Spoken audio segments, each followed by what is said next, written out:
টালিপাড়ার প্রথম সারির নায়িকাদের সকলেই প্রায় বিবাহিত। টালিপাড়ার পরমব্রত চট্টোপাধ্যায় বিয়ের জন্য অপেক্ষা করেছিল কয়েক বছর। এখন বিয়ের পর সদ্য বাবা হয়েছেন পরমব্রত।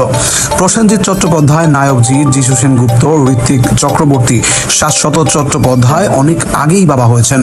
তাদের সন্তানরা কেউ বাংলা ছবিতে ডেবিউ করে ফেলেছেন, কেউ ডেবিউ করার অপেক্ষায় রয়েছেন। এখন চর্চা নায়ক দেবকে নিয়ে।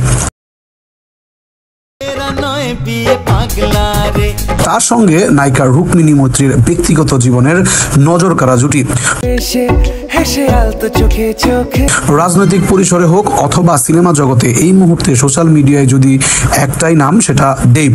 দেব অভিনীত রাঘু ডাকাত মুক্তি পেয়েছে।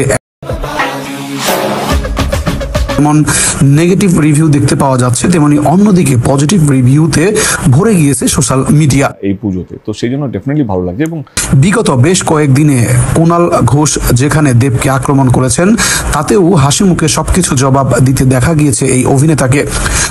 এইসব নিয়ে ভাবতে হবে না, আমার মনে হয় কি কটাক্ষের জবাবে কটাক্ষ নয়, বরং হাসি মুখে উপযুক্ত জবাব দিতে দেখা গিয়েছে অভিনেতাকে। তবে শুধু সিনেমা নয়, আরও একটি বিষয় নিয়ে বারবার খবরের শিরোনাম ছিনিয়ে নেন দেব। সেটি হলো দেবের বিয়ের প্রসঙ্গে। সম্প্রতি নায়ককে একটি সাক্ষাৎকারে প্রশ্ন করা হয়েছিল দেবের প্রেম বা বিয়ে নিয়ে। তাতে নায়ক বলেন, আমি যেভাবে আছি খুব ভালো আছি, যার সঙ্গে আছি খুব ভালো আছি। যদি বিয়ের কথা জিজ্ঞেস করেন তাহলে বলি বিয়েটা ডেস্টিনির উপর ছেড়ে দিয়েছি, মাথার মধ্যে প্ল্যানিং চলছে, খুব শীঘ্রই জানতে পারবেন। দেব যে বিয়ে নিয়ে প্ল্যানিং করতে শুরু করেছেন, এই খবরেই খুশি তার অনুরাগীরা। এই বিয়ের সাজ পোশাকে থেকে জাঁকজমাক সবকিছুই নিয়েই টালিপাড়া জুড়ে চর্চা থাকবে তুঙ্গে, তা আশা করা যায়।